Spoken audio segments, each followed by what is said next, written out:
much. It's National Parks and Recreation Month, and here in the Albuquerque metro area, lots to do. We're introducing the rock climbing wall. We've been talking about this all morning long. How many feet tall is this, by the way? This is Chuck Malagodi. It's a 25-foot wall. 25 foot. That's not, I thought it was about that big.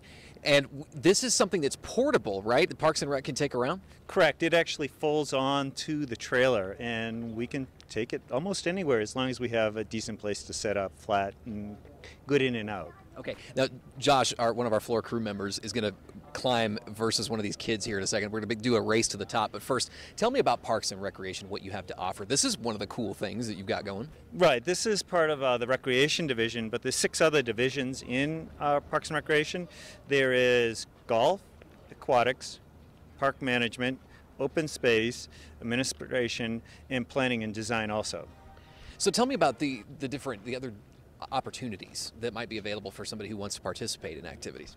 Well, let me speak predominantly through outdoor recreation. Yeah. Outdoor recreation has quite a few activities. We have 2 portable climbing walls that go out pretty much on a daily basis. We have a bike safety education program. We have an archery program. We have model rockets, a SNAP outdoor photography program, skiing, and snowboarding program. Lots going on. There is lots going on, yeah. Now, do I understand that you can rent this? Is that correct? That this is rock correct. climbing wall? Wow. The climbing wall is able to be rented. Our predominant customer is the school districts, and as long as bike safety is performed, and that's one of our major missions is to perform bike safety for the community, we can actually give the school the wall for free. Nonprofits, 501c3s can rent the wall for $100 for every 4 hours, and then actually other people can rent it, the general public can, but it's $500 for 4 hours. And of course, the goal with all of this combined is to get kids out, get active, maybe participate in outdoor recreation across the community. Absolutely, but the climbing wall has a couple other things. I think that it allows kids that don't excel in other sports. You'd be amazed at how many of the kids you think are going to do well on the climbing wall. They're not the ones that do well on the climbing wall. So it's definitely alternative transportation. It's a lifelong skill, climbing. And it's a lot like life. What you put into the wall as far as an effort, you get out. And I tell the kids it's like their homework. If they put no effort, it doesn't get done. Makes sense. It's a good life lesson. Chuck, thank you. I'm going to walk over here, and they're going to demonstrate for me how to put on a harness, right? Sure. And I'm going to have to take off this jacket here. So, whoops, excuse me. Sorry about that. Follow me here for just a second. We got a lot of cables out here, and I want to make sure that everybody's safe. So let me hand this over to our producer. I hear this goes really fast. What's your name? Dylan. Dylan, thanks for coming in. No problem. All right, here you go. Thank you. All right, Dylan. So what do we need to know about this? So this harness, it's called a speed harness, and it's a lot faster than rather pulling it up on your legs. Yeah. You can actually just wrap it around the waist, buckle it in, wrap the leg straps around, buckle those up. I'm going to need a quick one because I've got cables in the way too. Hold that right there. Okay. Yep, I'll hold it. Okay.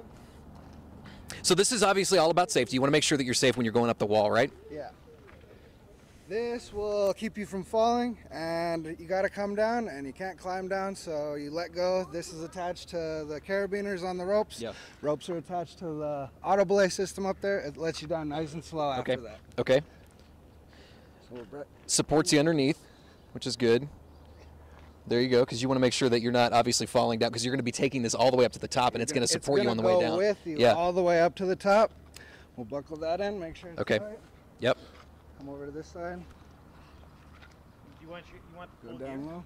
Yeah, sure. I'll put the helmet on too. Okay. Buckle it up. Because if I fall, I need the helmet, right? Head safety, very important. Makes sense. Okay. Now, once you're buckled in, of course, the guys that are wanting to take the risks are over here by the wall. There are some of us that are afraid of heights. I don't know who we're talking about. Josh versus, what was your name? Moses. All right, take it away, guys. Race to the top to see who can do this the fastest.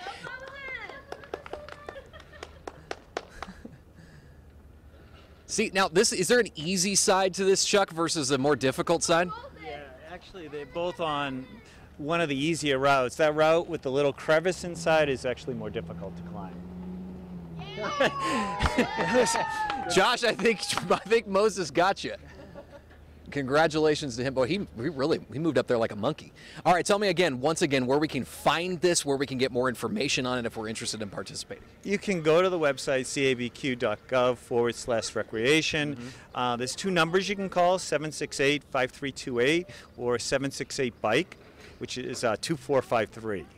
All right, well, we'd love to see a picture of you in your gear too, so you have to send it to KRQE this morning if you do, you or the kids are out and about.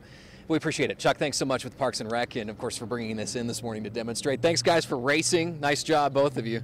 We'll be right back, everybody. Don't go anywhere.